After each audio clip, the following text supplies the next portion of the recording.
Maalinni laata icciitiin uumamaa.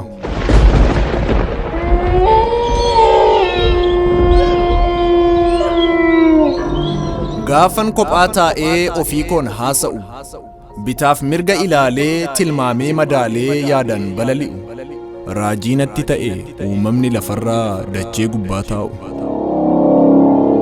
Akkamitti taa'e akkami uumaansaa, kan immoo na dhibeefi maali icciitiinsa. Of na gaafachiisa na ajaa'ibsiisee teessumtummaan lafaa, keessotti gungumee ofitti hasaasee gaaffiin of manshee gaaffiidhaan of sorfa. Akkamitti taa'e akkami uumaansa, kan immoo na dhibeefi maali icciitiinsa. Gammoojjiin finiinee hin qabne biqilaa ho'ee nama gubuun, waqtiin dukkaneessee diilalleessee waqtii cabbiin adiin roobuun. Dacheen akka bullukkootti hurriidhaan marfamtu, tan utubaa malee bantiirra naannoftu. Lagni lola'ee yaa'ee hara guutu, galaanni galoosaa inni garbassutu. Qilleensi bubbisu bishaan laga yaa'u, dachee diriirtuurra gaarri gubbaa taa'u. Ifa guyyaa oolee aduu waarii waartee dukkanni geeddartu, biiftuu bahaan baatee yeroo ishee lakkooftee faga aattee qaaritee lixa isheetti galtu. Shimbirri mukarraa hawarra barriftu, raammoon miila hin qabne tan lafarra lootu.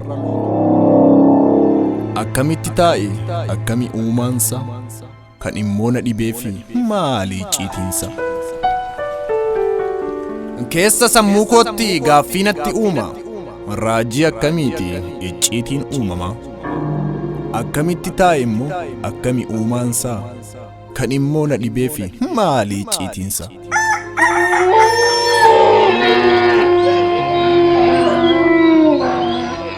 Uumamni raajiidha, raajii daangaa hin qabne. Icciitii uumamaas homtuu kan hin beekne, kan qubaan lakkoofnu isa arginee beeknu, ulaagaa jireenyaatiif itti fayyadamnu. Icciitii kalaqasaa haala teessumasaa gaaffii of gaafanna, akkaataa uumaasaa yaada baasnee buusnee sana raajeffanna. Uumaan haguuggamee dacheerra jiraatu golgaa lafa onaa, kan homaan dubbanne laalan hin mul'anne meeqa jira yoona. Akkamitti taa'e akkami uumaansa, kan immoo na dhibeefi maali icciitiinsa. Qurxummiin bishaaniin ala baheen taa'u, namnis bishaan gubbaa jiraachuu hin danda'u. Allaattiin waaqarra inni kaan mukarra, namni dachee gubbaa. Akkuma uumametti uumamni hundumtuu iddoo isaa qaba. Namas ta'e bineensi, raammoos ta'e allaattiin uumamni lafarraa akkuma uumaa isaatiin dhaabbinaaf jabinaan waa hedduun wal tara. Inni kaan dheeratee samiin wal qixxaatee tokko immoo gabaabaa, inni kaan qal'atee inni kaan dilbatee adeemuu dadhaba. Uumamni kaan hiyyuusa, tokko immoo mar'ata. Kaan sagalee dhabee tokko immoo dubbata. Inni kaan sossa'ee yoo barbaade fiigee yoo barbaade ciisa, tokko yoo bararu tokko dhaabbatatti jiraata jiruusa. Inni humna qabu ari'ee adamsee nyaata xinnaa isaa, kaanis qotee haramee baalaaf marga nyaatee jiruusaatiin isa. Akkamitti taa'e akkami uumaansa, kan immoo na dhibeefi maali icciitiinsa.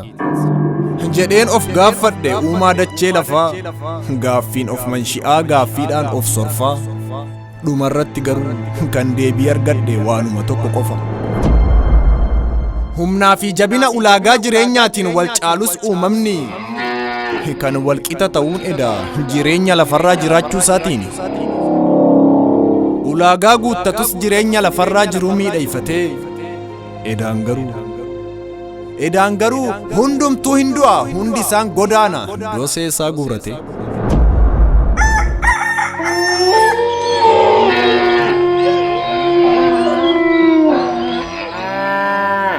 Maalinni laata icciitiin uumamaa.